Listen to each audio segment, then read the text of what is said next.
Fala pessoal, beleza? Bem-vindos ao primeiro vídeo do canal e como o canal ele é mais focado para o desenvolvimento de software na stack de React, TypeScript, eu gostaria de fazer logo uma pergunta a vocês. Como vocês desenvolvem seus componentes do React? Atualmente eu estou desenvolvendo um projeto que já está em etapa final, quase final, está terminando já, onde no início do desenvolvimento eu criei um componente muito simples que ele acabava que com base no desenvolvimento dele, ele acabava tendo que você criar muitas alterações de alto nível para poder fazer com que esse mesmo componente funcionasse da maneira que deveria funcionar. Então, antes de mais nada, eu vou só mostrar aqui, vou dar um exemplo aqui. Então, vamos ter aqui um componente, temos aqui esse componente. E quando a gente tinha que fazer uma inserção de um nível maior, quando a gente precisava usar esse componente da maneira que a gente queria, tínhamos que fazer uma inserção de alto nível nele. E aí, com base nesse componente aqui, a gente alterava os valores e como esse componente é exibido. Só que você percebe que ele é um pouco esquisito, não é? Então, porque, imagine, temos aqui uma página, então vamos aqui colocar já escrito aqui, page, temos a nossa página, e para a gente colocar um elemento na página, temos que criar uma abstração, algo acima dele, para poder fazer com que ele funcione como deve, como ele deve ser feito, né? Então vamos lá. Eu gostaria de mostrar, antes de mais nada, como um componente em React normalmente ele é feito. Eu digo normalmente porque é a maneira convencional que os professores de cursos eles costumam mostrar, beleza? Que é isso. É essa maneira. É uma função que vai receber umas propriedades e ele vai retornar um valor, beleza? Só que você percebe que esse componente tem três props, certo? Beleza. Vamos chamar o componente aqui e vamos colocar um button. Vamos dar um hello world. É um botão bem simples, na verdade. Ele vai aparecer aqui, ó. E vamos criar uma função de onClick. E aqui eu vou dar um alert. E aqui eu vou dar um olá, YouTube. Pronto. Vamos clicar aqui. Olá, YouTube, ok? Só que, se formos dar um tab e mostrar, só aparecem três propriedades. O que não é ruim, beleza? Só que, digamos que eu queira adicionar uma nova propriedade nesse button, ou pelo menos alterar a maneira como esse botão funciona, sem necessidade de alterarmos a estilização dele, beleza? Como faríamos isso? Poderíamos vir para cá, criar uma propriedade chamada className, opcional, e vai receber uma string. E aqui chamaríamos o componente. Chamaríamos a propriedade, className. Por si só, isso já é interessante. Ó, se viermos para cá, rounded full, ele já está funcionando. Ah, espera. É aqui. Pronto. Ó, ele já está funcionando perfeitamente. Só que aqui, esse componente, ele vai se tornar mais e mais complexo conforme ele for crescendo. Conforme o projeto for crescendo. Porque esse é um componente essencial no projeto. Porque toda parte do site tem um botão. Qualquer parte, onde você for, independentemente de onde você vá, vai haver um botão, entendeu?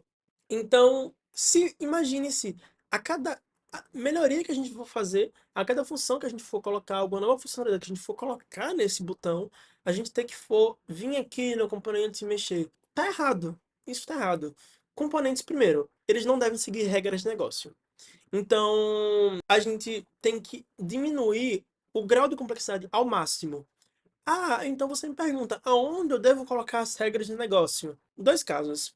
Se for algum caso, por exemplo, de requisição, alguma coisa assim, você coloca em um próprio método, uma classe com métodos assíncronos e estáticos para você poder fazer a requisição. Ou, por exemplo, você pode simplesmente estender uma propriedade nativa. Você pode simplesmente estender essa propriedade fazendo da seguinte maneira. Temos aqui esse componente.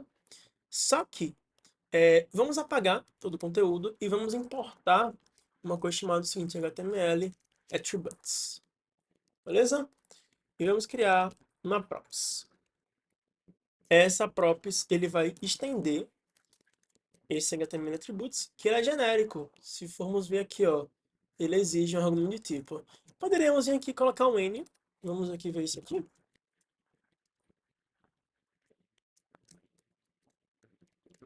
Vamos ver o quão engraçado é isso. Vamos lá. Return button. Não só importa esse botão. Você percebe que já tem muita informação aqui, não é? Mas vamos ajeitar. Não é assim que vamos querer um type N. Pelo amor de Deus. A gente está usando um TypeScript. Type N é besteira.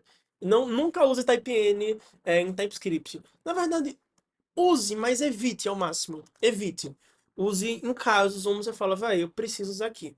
Entendeu? Se tiver especificação de tipagem, sempre use. Então vamos colocar aqui HTML button element.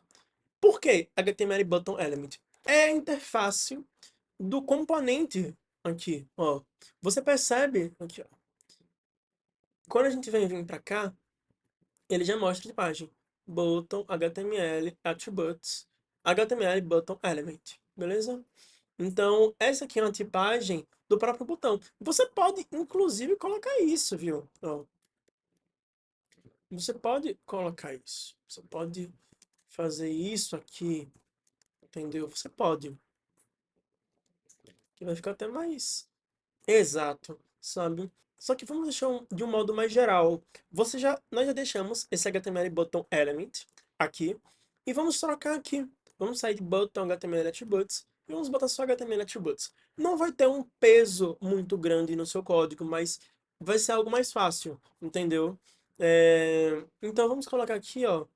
Se a gente for dar um tab nas propriedades do props, você percebe que já aparece muito mais coisa que pode acontecer. Muito mais evento, muito mais funcionalidade que esse botão pode ter. E vamos colocar por enquanto o spread, tá? Props aqui. E vamos só, o único elemento que vamos tirar é o children, tá?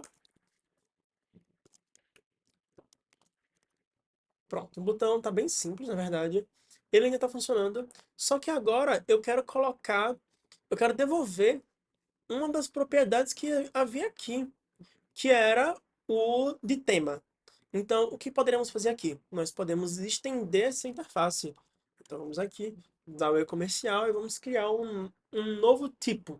Então, vamos colocar um theme, vamos colocar um primary. Ele pode ser ou primary ou danger, beleza? Pronto. Vamos vir para cá, theme, vamos dizer que theme é opcional, porque eu quero dar por padrão o valor primary para ele. E aqui nós vamos fazer o seguinte, nós vamos instanciar um class name, vamos colocar um class name para a gente colocar o estilo que já tinha.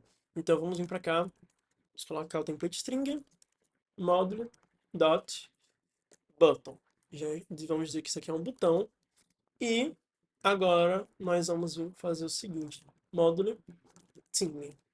Fazer isso aqui.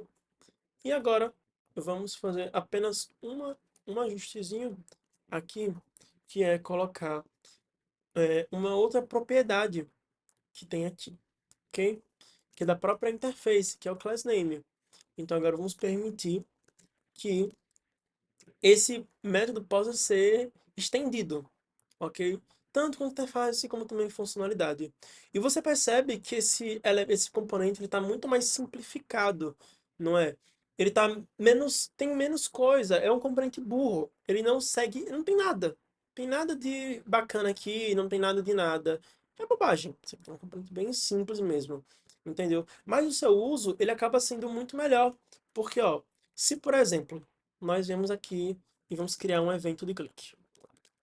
Um pointer, enter. E viemos dar alert, pointer, pointer, enter. Vamos lá? Vamos botar aqui uma mão em cima. Ó, e ele já mostra. Entendeu? Bem diferente do que o outro fazia. Ah, mas agora eu quero alterar a funcionalidade desse botão. Eu quero mudar agora a cor dele. Tanto tem o tema, aqui que nós podemos colocar o Danger quanto Primary, tá? Como também nós podemos fazer inserção aqui mesmo, entendeu? BG Green, por exemplo. Pronto. A ideia desses componentes assim extensíveis, eles não servem para todos os tipos de componente. Entretanto, eles acabam funcionando muito para componentes muito básicos, onde o seu código, o seu componente, ele vai ser usado em toda parte do código, entendeu? Esses componentes eles servem para você ter a extensividade certa, entendeu? Eu não digo que você precisa usar em todos os seus componentes, mas é massa você saber como você consegue fazer isso, entendeu? Para você não passar dor de cabeça no meio ou no final de um projeto, entendeu? Pessoal, esse foi o primeiro vídeo do canal. Eu fiquei um pouco nervoso, eu gravei algumas vezes. Eu acredito que eu falhei em algumas coisas, não foi como eu esperava em algumas partes. Mas muito obrigado se você chegou até aqui. Ok, pessoal? Muito obrigado e até a próxima, pessoal. Valeu aí, dê seu joinha e tchau, pessoal.